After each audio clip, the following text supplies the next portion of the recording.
বন্ধুরা, Chennai super Kings কি এবারের আইপিএলেও তলানিতেই শেষ করবে?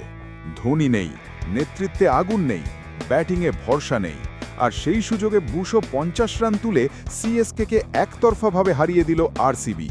পুরো বিশ্লেষণটা জানতে ভিডিওটি শেষ পর্যন্ত দেখুন, কারণ এই হারের পর সিএসকের ভবিষ্যৎ নিয়ে বড় প্রশ্ন উঠে গেছে। নমস্কার বন্ধুরা, স্বাগত তোমাদের বাংলা ক্রিকেট 24-এ। যদি তোমরা আইপিএলের সব বড় খবর, বিশ্লেষণ আর ভাইরাল আপডেট সবার আগে পেতে চাও, তাহলে এখনই চ্যানেলটি সাবস্ক্রাইব করে আমাদের ক্রিকেট পরিবারের অংশ হয়ে যাও। চিন্নাস্বামীতে টসে জিতে প্রথমে বল করার সিদ্ধান্ত নেয় চেন্নাই, কিন্তু শুরু থেকেই বোঝা যাচ্ছিল পরিকল্পনা মাঠে কাজে লাগছে না। বিরাট কোহলি বড় রান না পেলেও আরসিবির ব্যাটিং থামানো যায়নি। কোহলি 28 রান করে ফিরলেও ফিল সল্ট 30 বলে 46 রানের গুরুত্বপূর্ণ ইনিংস খেলেন। তারপর শুরু হয় আসল ঝড়। দেবদত্ত পারিক্কল 29 বলে দুর্দান্ত হাফ সেঞ্চুরি করেন। অধিনায়ক রজত পাতিদার 19 বলে 48 রানের আগ্রাসী ইনিংসে ম্যাচ পুরোপুরি নিজেদের নিয়ন্ত্রণে নিয়ে আসেন। কিন্তু ম্যাচের সবচেয়ে বড় ধাক্কা দেন টিম ডেভিড।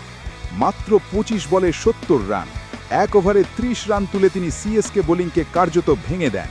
একটি বল তো সরাসরি চিন্নাস্বামীর ছাদে গিয়ে পড়ে। বন্ধুরা, যদি এমনই হাই রিটেনশন আইপিএল অ্যানালিসিস রোজ দেখতে চাও, তাহলে এখনই সাবস্ক্রাইব করে পাশে থেকো। তোমাদের সাপোর্টই এই চ্যানেলকে বড় করে তুলবে। শেষ পর্যন্ত 3 উইকেটে 250 রান তুলে আরসিবি, এবারের আইপিএলের সর্বোচ্চ স্কোর। এত বড় রান তাড়া করতে নেমে শুরুতেই ধাক্কা খায় চেন্নাই। সঞ্জু স্যামসন মাত্র 9 রান করে ফেরেন। ঋতুরাজ গায়কোয়াড়ও মাত্র 7 রান করে আউট। 10 রানে 2 উইকেট পড়তেই ম্যাচ অনেকটাই আরসিবির দিকে চলে যায়। আয়ুষ মাত্রেও দ্রুত ফিরে গেলে সিএসকের আশা আরও কমে যায়।